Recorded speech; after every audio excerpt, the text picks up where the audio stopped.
You guys, I think Jeffree Star forgot he ever got canceled because the way he's been talking on these podcasts about, oh yeah, I just took a little break from social media, I was burnt out, bored of makeup, moved to Wyoming, and now I'm back. Like, Jeffree, be so for real. You were canceled, and you and Shane literally admitted that you were going to put out another palette if things didn't go south and COVID hadn't stopped you guys. But Jeffree went on a Barstool podcast tour this week. He went on BFFs, Chicks in the Office, and Plan Brie. All the episodes are out now, and man, was Jeffree not shy about talking about how he feels like James Charles should be in jail, how Mikayla stopped talking to him, and he shaded Jaclyn Hill. He really went there, and it was quite shocking. The more relevant Jeffree is at a given time, the more I feel like he's going to want to be dramatic and cause drama and talk about past drama. For a while, he was living in Wyoming, and people weren't really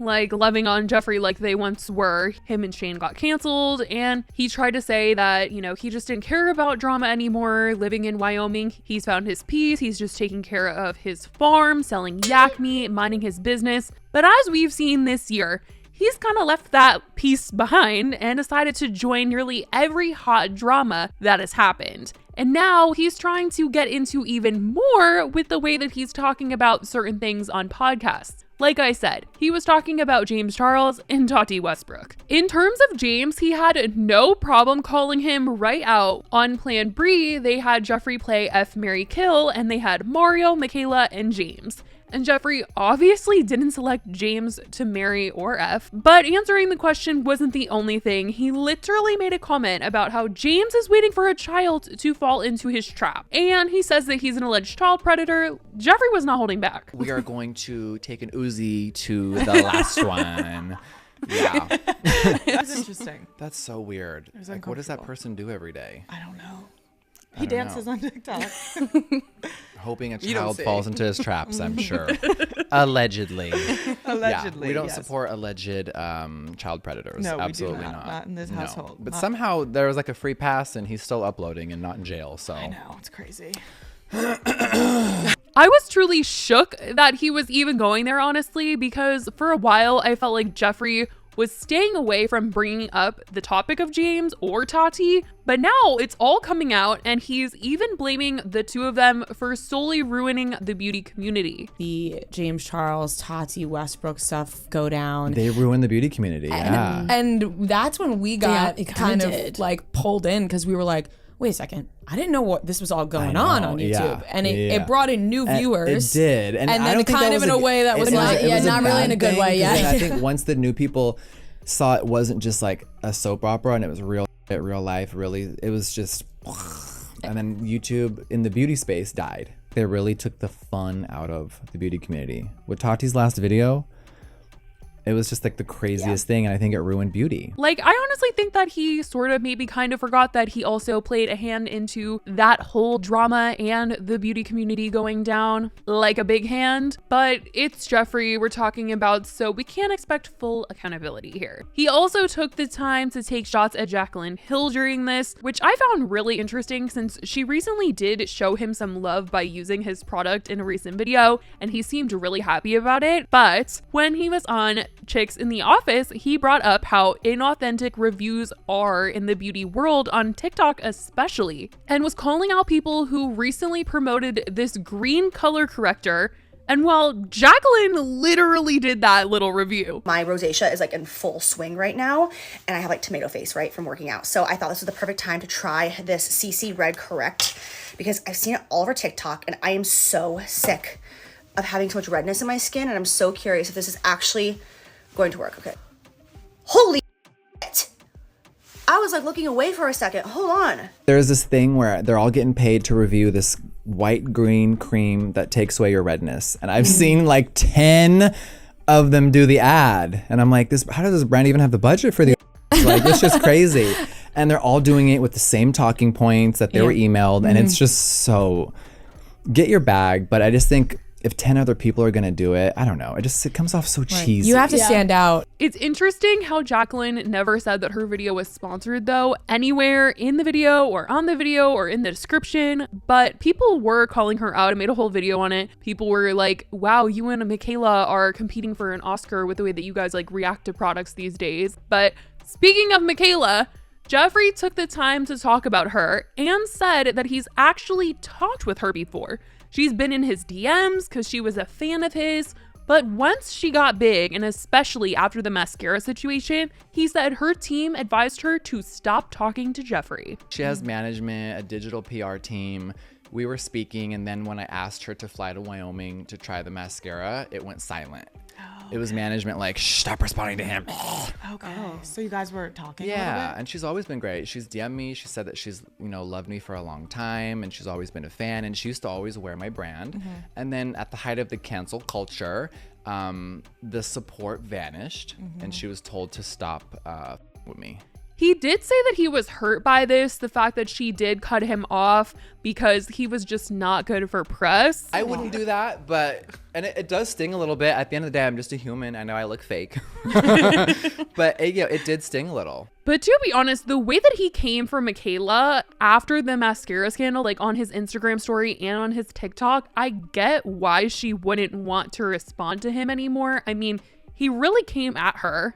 A lot of foundations and mascaras and certain things I hear may be fraudulent.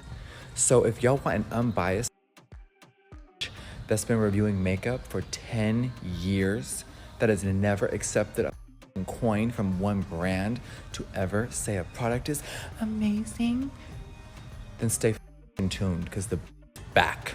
But Mikayla, you set the tone now.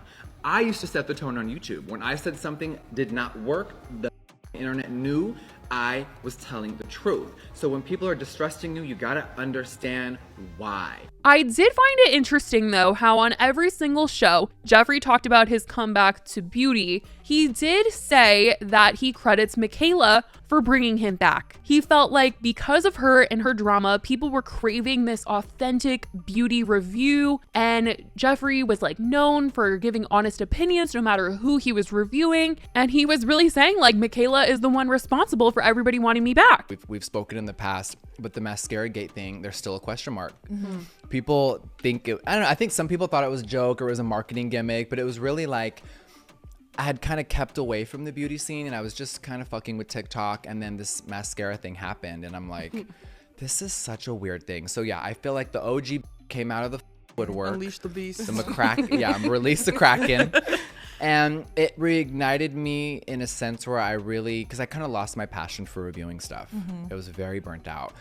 So in a way, her lying about the ad, in a way, reignited my love for reviewing. And he was really trying to stress how authentic he is and how he would just never fake a review. He's always honest with people and all of that. And I'm sure Jeffree would never lie about whether or not he likes something because he's being paid for it, or he wouldn't be paid to say that he likes something. But I feel like Jeffree would go there and say that he doesn't like something because it would be popular. And I really feel like he did not like Hailey Bieber's skincare brand because it's popular to not like her right now. So Jeffree can go on and say that he's super authentic, but I don't think he was being real in the Hailey Bieber review that he recently did. Like, he made his TikTok where he bought her products and then he just threw it in the trash because he just didn't like the packaging and he wasn't feeling it. Girl, she literally looks like she wants to die. Like, focus.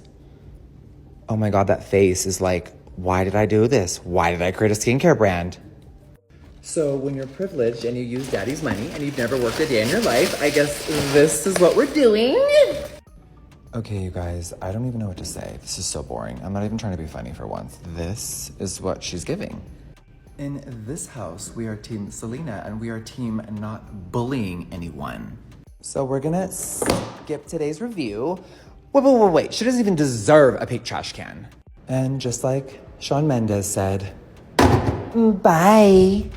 And yet he's going around talking about how authentic his reviews are, but he didn't even actually review this, and he's calling it pest control, you guys. Have you tried Rhode pest control? I mean skincare. Like, how do you know it's comparable to pest control? You didn't even take it out of the packaging. And then later on BFFs, Dave asked him why exactly is he team Selena versus Hailey. And honestly, it seemed like Dave was wondering if it was based on their products. That's why he was team Selena versus Hailey, or if there was another reason like the whole bullying, Selena obsession stuff. And Jeffree seemed to say that all the stuff he's heard about Hailey really didn't make him like her products, aside from the fact that he just felt like it was inauthentic for her to come out with a product. Why are you team Selena? She's just the real one. I mean, at the end of the day, when people put out products, right, I review for a living. I think that Hailey's is just a joke. I just think okay, but that's a product thing. So you're not necessarily like, well, there's a whole thing. thing. If you're on TikTok and you deep dive, you can go down the rabbit hole, as they call it, right? Of how obsessed Hailey is with Selena and weird similar tattoos and copying poses and clothes. And once you like start seeing it all mapped out, nuts. So I was just really turned off. And I think celebrities are allowed to put out whatever they want. It just seems so inauthentic. It looked like Kim K's with the color shift, and it was just so boring. And this isn't me defending Hailey by any means. I just feel like for somebody who wants to come off as this neutral makeup reviewer, it's interesting to hear him say that he didn't like it after he heard all this stuff about Hailey. I mean, I think her having a skincare brand is really random, and it's just something that she did to have her own name on a brand of sorts. But I don't know if it's good or not. Like, I hear very mixed reviews, and it would have been nice to hear what Jeffree had to say. Not that I want to buy it, but it would have been interesting. But the thing is, Jeffree didn't review it. His review just doesn't count. And he didn't even try it after he made that dramatic video. He literally admitted it, because on Chicks in the Office, one of the girls actually admitted to using it, and Jeffree was shocked. And she asked him if he really did try it, because he was totally bashing it, and he said no. Oh, Rhode? Okay. Well, since there's an actual consumer here that likes it, it's good to hear real feedback. We'll give her a 4. Have you tried it? Only the lip stuff. Okay, yeah. And the lip stuff is... And it was just kind of like, it was See, giving that, mediocre. and that's what I see hyped up the most is the Same. lip stuff. Yeah. Like, Jeffree, we know you didn't like it and hated it so much in your video. I just feel like he could have at least tried it. I mean, he already supported her by buying it, so he might as well, right? But I don't know. Jeffree just was super anti-Hailey, probably would have hated it no matter what. I don't know. Nothing about that review was authentic, but that is what Jeffree had to say on these shows. It was a lot for real, and I'm really curious to know what you guys think about all that was said, from James and Tati to Jacqueline and Mikayla. Let me know what you guys think in the comments. I love you guys so much, and I will talk to you in the next video. Bye, guys.